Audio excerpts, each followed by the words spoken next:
Rational Skeptic here, and today I'm going to be continuing the MBTI Types in College series, and I'm going to be doing the ENFP, that is the extroverted intuitive as a dominant function, introverted feeling as a secondary function or auxiliary.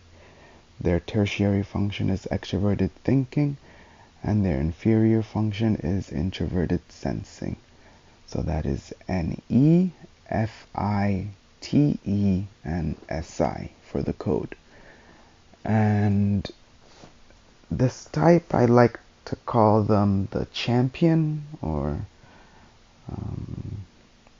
I think the champion is a good name for this type because they're very optimistic people in general. They love to dream up new ideas.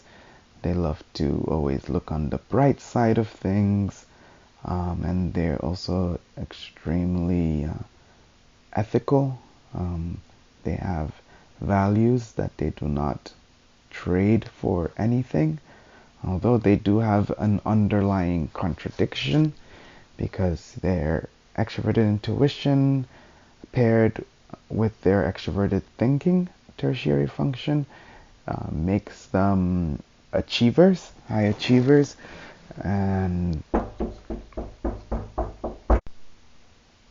so as high achievers, they usually excel at many things. Although they do like to do things in the world, I myself have seen many ENFPs that are very intellectual. So in college, they usually do pretty well in class. Although they may look disorganized and disoriented sometimes, they're very intelligent.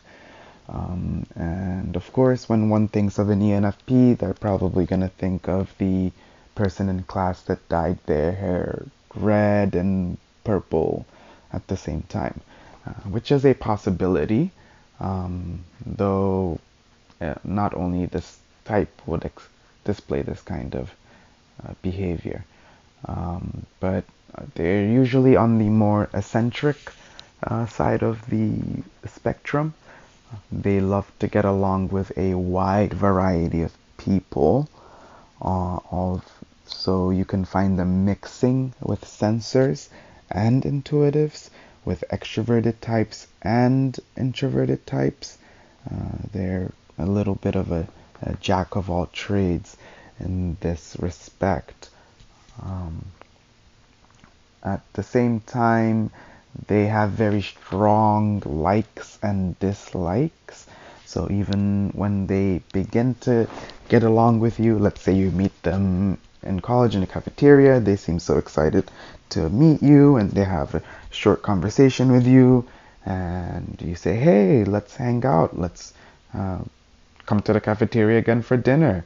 And the more they get to know you, the more they'll be interested or seem interested, until maybe you tell them something like, oh, and this is from maybe a guy meeting an ENFP girl, and the guy says something along the lines of, yeah, I like to just, sleep with women and abandon them after, and I really don't care about people's feelings.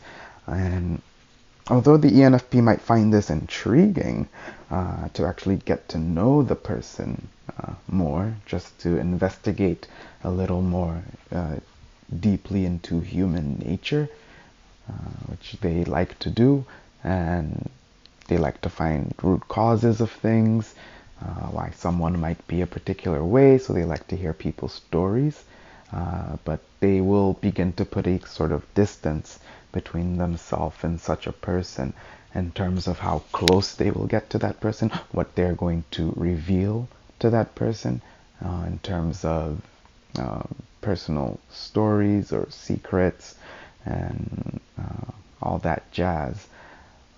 But this is primarily they're like this because extroverted intuition is their lead function. So their goal lays in the intuitive world, which is a kind of world of a feeling sense of things, but they're extroverted. So what becomes interesting in this is that they are working out these unconscious patterns per se in the outside world.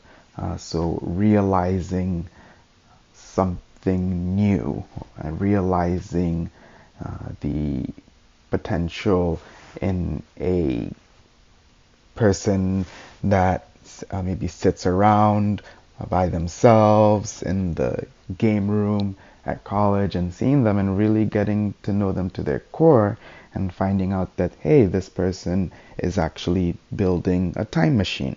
You know, these are the kind of things the ENFP would be pretty intrigued about, and you'll find them encouraging such special people with special qualities or special minds or interesting minds. So their interest in people goes very deep, and their introverted feeling makes them be genuine, actually, about such interactions. They really want to get to know you. But going down to their tertiary function, extroverted thinking, you'll find that if you look at the web of people that they interact with, you'll find a sort of pragmatic approach to what they're doing. So they might have a friend that is really good at math and is teaching them math. They'll have a friend that has a car and they really want to go to a beach that's close to the school, but they don't have a car. They will stick to this person and, build the friendship up, and eventually they can go in a car to the place they want to go. And this is not, in a sense, I'm not saying that they use people, but they do know how to make the right connections with people. So there is a two-way relationship, in that the person usually finds the ENFP intriguing, what they talk about, and maybe things within the psychology realm or scientific topics or physics or religion. They'll find something that both people connect on and build on that. And so if they met someone, for example, that had a car that wanted to go to a beach, most likely they would find out that the person really wants to go to a beach, and wants a friend to go to the beach with, and they want to go around and dance around outside and have a little bit of fun, you know. And so it's a win-win situation. They they generally will not be the type to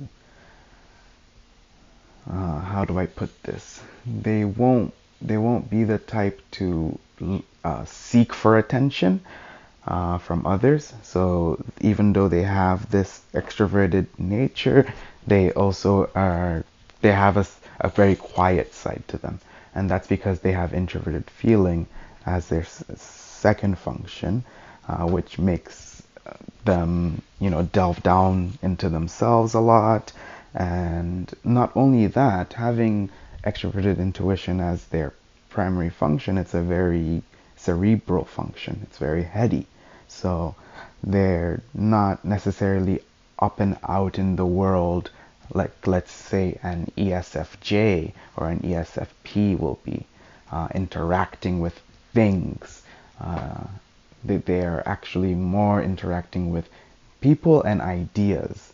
ENFPs are idea people, so you will, like I said, likely find them among intellectual circles, They'll probably have an INTJ buddy, an INTP buddy, an INFJ buddy, an ENTJ buddy. They have all these buddies around that they can, go off into la la land with and talk about unicorns and rainbows and bunnies all at the same time.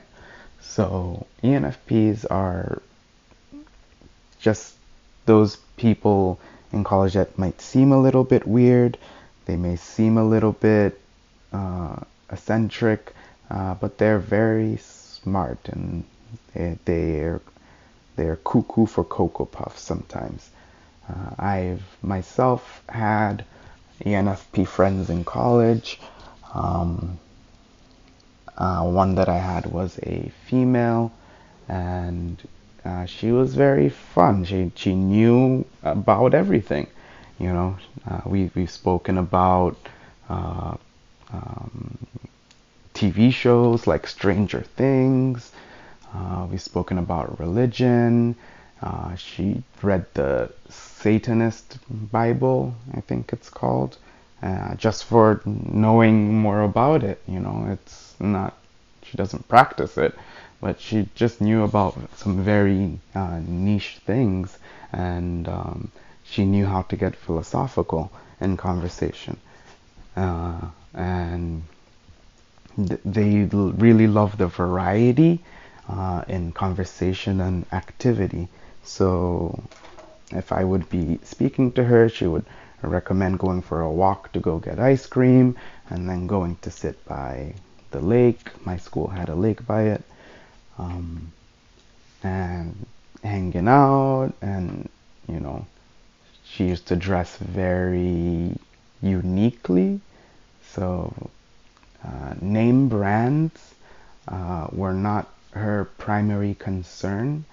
She just had to have things that she would say, "Oh, this looks really cute," and one thing that I noticed in ENFPs across the board is that they'll always have these very glistening eyes, sparkly eyes, when they talk, and when they start to get more interested in what you're saying, their eyes kind of start to glisten more, and they show a lot of enthusiasm. Um, so yeah, I really like this type.